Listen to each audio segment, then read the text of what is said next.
अस्सलाम दोस्तों, इनसाइड भी मज़फ़र में खुशामदीद। अब बलूचिस्तान में रॉ फंडेड एक्टिविटीज़ में तेज़ी देखने में आई है और पाक भारत हालिया जंग में रॉ से ताल्लुक़ रखने वाले BLA के नेटवर्क्स में बड़े पैमाने पर फंड्स की तरसील रिकॉर्ड की गई है। पाकिस्तान के हसास इदारों ने पाकिस्तान मुखालिफ सरगर्मियों की कड़ी निगरानी करते हुए और जदीद तफ्तीशी तरीकों को इस्तेमाल करते हुए बलूचिस्तान में रॉ के एक और नेटवर्क को बेनकाब किया है। ये नेटवर्क के बेनकाब होने के बाद BLA की तरफ से एक वीडियो जारी की गई है जो कि 35 मिनट तवील है। इस वीडियो के अंदर ये जो जाफर एक्सप्रेस वाला BLA की तरफ से एपिसोड किया गया था, इस वीडियो में उसकी प्लानिंग करने वाले अफराद, इस ऑपरेशन में हिस्सा लेने वाले दहशतगर्द, BLA की तरफ से ये जो वीडियोस को रिकॉर्ड किया गया हमले के वक्त उसकी तफसील, जाफर एक्सप्रेस के अंदर के मनाजर और मुबैना तौर पर जिन लोगों को यरगमाल बनाया गया था उनके जबरी इंटरव्यूज़ और उसके साथ साथ पाकिस्तान मुखालफ जो बयानिया है उसको भी इस वीडियो के अंदर जारी किया गया। आप अंदाज़ा लगा सकते हैं कि अगर 35 मिनट की वीडियो है जिसको रिकॉर्ड किया गया है, जिसका नाम ऑपरेशन दर्रा बोलान रखा गया है, तो उसके अंदर कितनी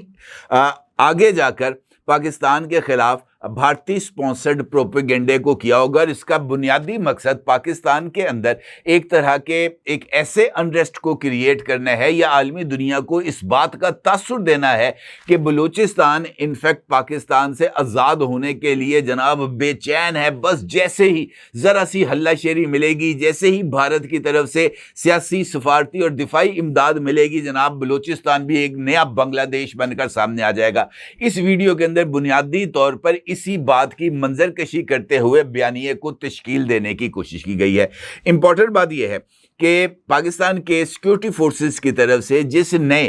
रॉ नेटवर्क को बेनकाब किया गया है उसमें जो मुलव्वस अनासर थे जिनको गिरफ्तार किया गया है, 5 लोग हैं जिनको गिरफ्तार किया गया है, उनसे सैटेलाइट फ़ोन और दीगर हसास मवाद बरामद किया गया है जो कि बलूचिस्तान के अंदर भारतीय दहशतगर्दी और भारत की तरफ से सरकारी सतह पर दहशतगर्दों की हौसला अफजाई के नाकाबिले तरदीद शवाहद जो हैं वो मिलते हैं। मेरे पास जो इस हवाले से इंफॉर्मेशन मौजूद है उसके मुताबिक ये जो लोग, जिन 5 अफराद को गिरफ्तार किया गया है, ये भारतीय खुफिया एजेंसी रॉ की पुष्टपनाही से चलने वाले जो BLA के लिए मुखबरी और लॉजिस्टिक्स का काम करते थे, ये वो अफराद हैं। और इनके कब्जे से मिलने वाले सैटेलाइट फ़ोन्स, हिंदुस्तानी सिम कार्ड्स और गैर मुल्की करेंसी इस अमर का ठोस सबूत हैं कि भारत बलूचिस्तान में नया महाज खोलने के लिए सरगर्म प्लानिंग में मसरूफ़ है।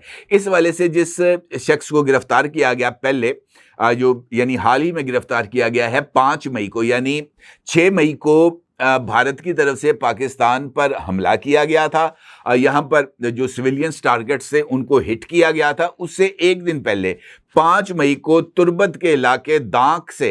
अब्दुल लतीफ़ वल्द मोहम्मद ईसा को गिरफ्तार किया गया और उसके कब्जे से सैटेलाइट फ़ोन और जिससे मैंने आपको बताया भारतीय सिम और दीगर चीज़ें बरामद हुई। इस सैटेलाइट फ़ोन के फोरेंसिक तज्ज़िये से ये बात साबित हुई कि इसके सैटेलाइट फ़ोन से 25 खुफिया कॉल्स बराह रास्त नई दिल्ली के बदनामे ज़माना लोधी रोड हेडक्वार्टर से कनेक्ट हुई थी और एक मगरबी सिक्योरिटी जर्नल ग्लोबल इन्फोवार रिव्यू में छपने वाली ताज़ा रिपोर्ट के मुताबिक यही IP रूट BLA के सरबराह नज़र के ज़ेरे इस्तेमाल नेटवर्क से मेल खाता है और ये एक ऐसा नाकाबिले तरदीद लिंक है जो कि भारत में की बलूचिस्तान में इन्वॉल्वमेंट को जाहिर करता है। इसी हवाले से जो दूसरी गिरफ्तारी की गई है वो 26 अप्रैल को की गई है, यानी सानेहा पहलगाम के 4 रोज़ बाद। पहलगाम का वाक़या हुआ था 22 अप्रैल को। 26 अप्रैल को मस्तूंग के गांव से अब्दुल बासत वल्द माली खान को पकड़ा गया। और इम्पॉर्टेंट बात यह है कि इसके बैंक रिकॉर्ड में, यानी जब पकड़ा गया, इससे पूछगिछ हुई, इसके जो सारा अगला पिछला हिसाब किताब था उसको चेक किया गया, उसके बैंक अकाउंट्स को देखा गया तो बताया गया कि गुज़िश्ता 6 माह के दौरान दुबई के अबरा बैंक के जरिए 72,000 अमरीकी डॉलर्स की मशकूक ट्रांजैक्शंस हुई हैं इस बंदे के अकाउंट में। और तहकीकात से इस बात का भी इंकशाफ हुआ कि ये जो 72,000 डॉलर की ट्रांजैक्शंस हुई हैं ये BLA के ब्राइल हिल डिप्टी फंड से की गई हैं, जिसका मास्टरमाइंड रॉ का ऑफिसर राजीव कुमार है।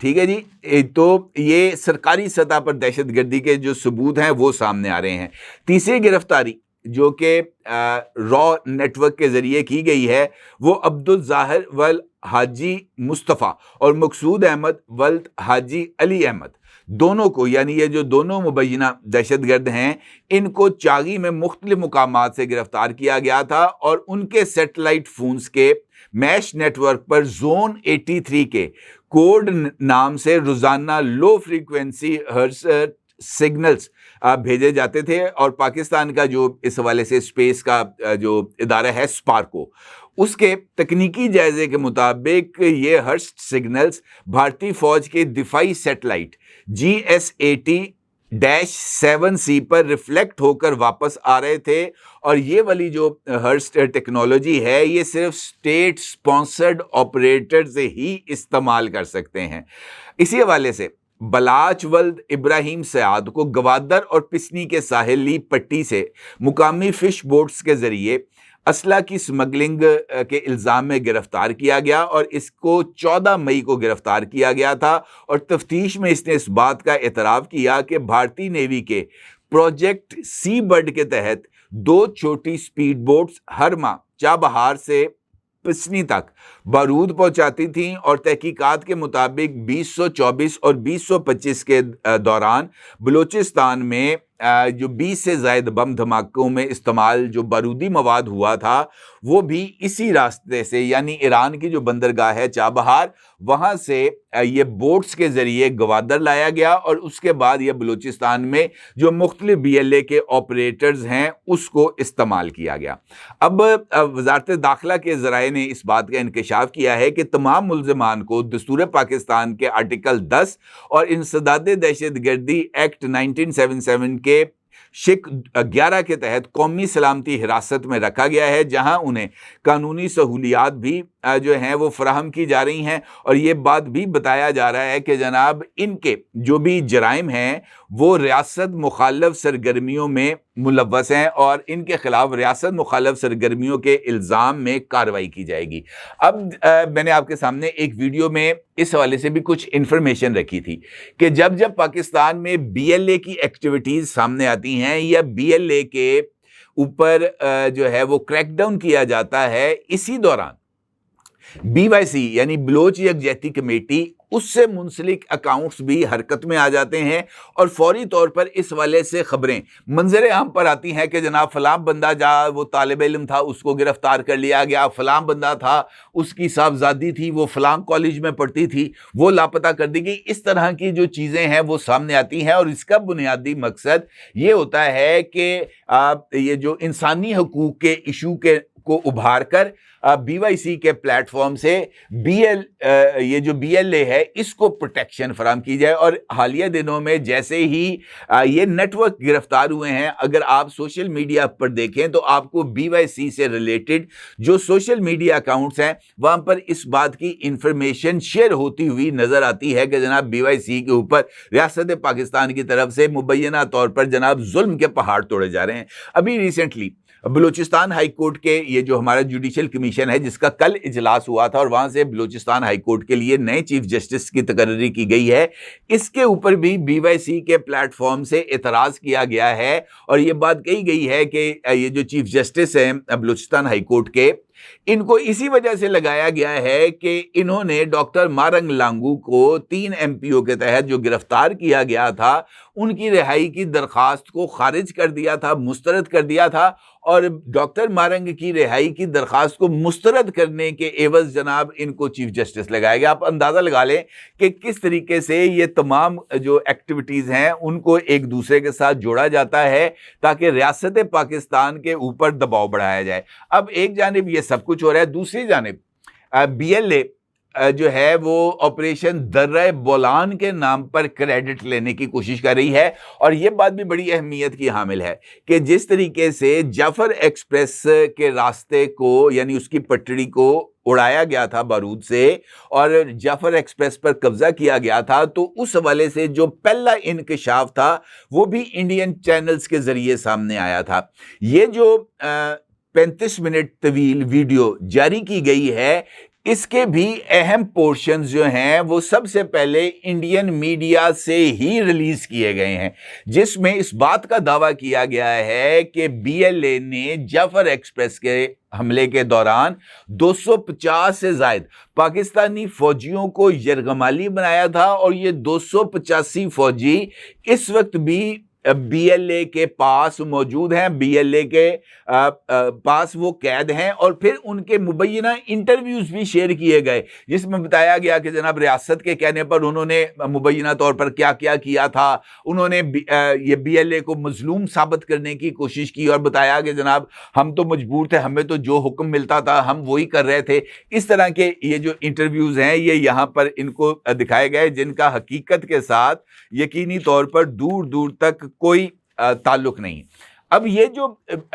वीडियो है इसकी रिलीज की टाइमिंग भी अहमियत की हामिल है। जिस तरीके से मैंने आपसे कहा कि ये जो रॉ नेटवर्क है, जो सैटेलाइट लिंकेज हैं, जो उनके ऑपरेटर्स हैं, उन तमाम के नाम मैंने भी आपके सामने रखे हैं। वो मंजर आम पर आने के बाद ये 35 मिनट की वीडियो, और जिस वक्त ये 35 मिनट की वीडियो जारी की गई थी उसी मौके पर सिक्योरिटी फोर्सेस ने बलूचिस्तान और खैबर पख्तूनख्वा के मुख्तलिफ अजला में कामयाब कार्रवाइयाँ की, जिनके नतीजे में 12 भारतीय स्पॉन्सर्ड दहशतगर्द मारे गए। जबकि इस वाकयात में, यानी इस ऑपरेशन के अंदर 2 हमारे जो फौजी जवान थे उन्होंने जामे शहादत नोश किया। और इस वाले से पाकिस्तान के ISPR की तरफ से जारी किए जाने वाले बयान में इसकी तफसील भी बयान की गई हैं और बताया गया है कि ये जो दहशतगर्द मारे गए हैं इनका ताल्लुक TTP से है और उनका ताल्लुक BLA से है। ये भी बताया गया है ISPR के मुताबिक कि खैबर पख्तूनख्वा के ज़िला लकी मरवद में ऑपरेशन के दौरान सिक्योरिटी फोर्सेस ने 5 भारतीय स्पॉन्सर्ड दहशतगर्दों को हलाक किया। इसी तरह ज़िला बन्नू में सिक्योरिटी फोर्सेस ने एक दूसरी कार्रवाई में 2 भारतीय स्पॉन्सर्ड खारजी दहशतगर्द हैं उनको मारा। और इसी तरीके से शुमाली वजीरिस्तान के ज़िला मीर अली के इलाके में खारिज ने सिक्योरिटी फोर्सेस के काफिले पर हमला किया, जिसका फोर्सेस ने फौरी जवाब दिया, जिसके नतीजे में 2 भारतीय स्पॉन्सर्ड खारिज हलाक हुए। ताहम फायरिंग के तबादले में ज़िला कुर्रम के 29 साला सिपाही फरहाद अली तूरी और कोहाट के 32 साला लांस नाइक साबिर अफरीदी शहीद हो गए। इसी तरह ये जो बलूचिस्तान है इसके ज़िला आवारान के इलाके गशकोर में ऑपरेशन किया गया और यहाँ पर भी भारतीय स्पॉन्सर्ड दहशतगर्दों की मौजूदगी की इतला थी। इस ऑपरेशन में सिक्योरिटी फोर्सेस ने दहशतगर्दी के ठिकाने को निशाना बनाया, जिससे दहशतगर्द यूनस मारा गया और 2 भारतीय स्पॉन्सर्ड दहशतगर्द जो हैं वो जख्मी हो गए। इस तरह की दीगर कार्रवाइयाँ हैं जो कि इस बयान में बताई गई हैं। अब ये जो इवेंट्स हैं इनको हम एक दूसरे से अलग करके नहीं देख सकते, और जिस तरीके से हालिया दिनों में भारतीय फौज की तरफ से ऐलानात किए जा रहे हैं, जिसके तरह से भारतीय हुकूमत के सरकर्दा अफराद बलूचिस्तान को ख़ास तौर पर भारतीय मीडिया में हाईलाइट करते हुए इस बात का इजहार कर रहे हैं कि बलूचिस्तान को, मैं ये बात नहीं कह रहा कि ये ढके छुपी बातें हैं, ये भारतीय मीडिया पर ओपनली ये बात की। मेजर गौरव आर्या जैसा एक घटिया शख्स वो इसी तरह की बातें कर रहा है कि जनाब हम बलूचिस्तान को पाकिस्तान से काट देंगे, हम जनाब एक नया बांग्लादेश पाकिस्तान के अंदर बनाएंगे, हम जनाब इसके अंदर हर तरह का रोल प्ले करेंगे। ओपनली ये बातें हो रही हैं, ढकी छुपी इसमें कोई चीज नहीं है जिसके अंदर ये बात कही जाए कि जनाब कोई एग्जैजरेशन की जा रही है। ये वो बातें हैं जो वो डंके की चोट पर कर रहे हैं। लिहाजा ये जो इतराफात हैं इनको हमें संजीदगी से देखना चाहिए। ये जो लिंकेजेस अब सामने आ रहे हैं, ये जो भारत के स्टेट स्पॉन्सर्ड सैटेलाइट्स को इस्तेमाल करना, भारत की हुकूमत की तरफ से दिए गए सैटेलाइट फ़ोन्स, उनमें पाई जाने वाली भारतीय सिमें, और उसके बाद दुबई के बैंक्स के अंदर रॉ की तरफ से डॉलर्स को रखना, फिर उन डॉलर्स को बीएलए के जो सरकर्दा अफराद हैं उनमें देना, फिर उन डॉलर्स को मुख्तलिफ क्रिप्टो वेज के ज़रिए पाकिस्तान लेके आना, यहाँ पर क्रिप्टो करेंसी के जो अकाउंट्स हैं उनको इस्तेमाल करते हुए दहशत गर्दों को स्पॉन्सर करना, ये वो ऐसा नेटवर्क है जो कि ख़ास तौर पर पाकिस्तान को सबक सिखाने के लिए इंडियन नेटवर्क्स कर रहे हैं। तो हमें इन नेटवर्क्स को ना सिर्फ फौरी तौर पर तोड़ना है, बल्कि बलूचिस्तान के अवाम, जिस तरीके से उन्होंने ये जो ऑपरेशन बुनियानुल मरसूस है इसकी कामयाबी पर बलूचिस्तान में जश्न मनाया गया था बाज़ाब्ता तौर पर। हर एक ज़िला बलूचिस्तान का, वहाँ पर पाकिस्तान के झंडे पकड़कर सैकड़ों की तादाद में, हज़ारों की तादाद में लोग बाहर निकले थे और उन्होंने भारत को धूल चटाने पर पाकिस्तानी फ़ौज का साथ दिया था। तो मैं ये कहना चाह रहा हूँ कि हमें मौजूदा सूरत हाल में, भारत चूंकि इस वक्त जख्मी सांप है, उसने डंक मारना है, उसने काटना है, लिहाजा हमें इस सूरत हाल में अपने आप को ज़रा थोड़ा सा रीऑर्गेनाइज करना है, रीग्रुप करना है और बीएलए जैसे टेररिस्ट ऑर्गेनाइजेशन को हमें नीस्तो नाबूद करना है। और इस हवाले से हमें अपनी जो सिक्योरिटी फोर्सेस हैं उनका भरपूर साथ देना चाहिए और दुनिया के सामने ये जो भारत का हकीकी चेहरा है ना, स्टेट स्पॉन्सर्ड टेररिज्म का, हमें इसको भी बेनकाब करना है। ये लोग जो ऑपरेशन दर्रा बोलान के नाम पर वीडियोस जारी करके कामयाबी के ढोल पीट रहे हैं, इनको सबक सिखाना बहुत ज़्यादा ज़रूरी है। और मुझे ऐसे लगता है कि आने वाले दिनों में इस फ्रंट से भी हमें कुछ अच्छी खबरें मिलेंगी, क्योंकि वो कहते हैं ना कि रियासत अब इनके गले तक पहुंच गई है। देखें, बुनियादी चीज़ है इनकी ऑक्सीजन पाइप पर पाँव रखना, ऑक्सीजन पाइप को काटना। ऑक्सीजन पाइप क्या है? माली वसाइल। जैसे आप इनके माली वसाइल को काटेंगे, इनकी जो पैसों की आमद और रफ्त है उसको रोकेंगे, जनाब ये अपनी मौत आ मर जाएंगे, फाके मर जाएंगे पहाड़ों के ऊपर। लिहाजा ज़रूरत है कि जनाब इस तरफ तवज्जो की जाए और आने वाले दिनों में इस वाले से हमें कुछ ठोस पेशरफ्त होती हुई भी इंशाल्लाह ज़रूर नज़र आएगी। अपनी राय ज़रूर इज़हार कीजिएगा। आपका बहुत शुक्रिया। अल्लाह हाफिज़।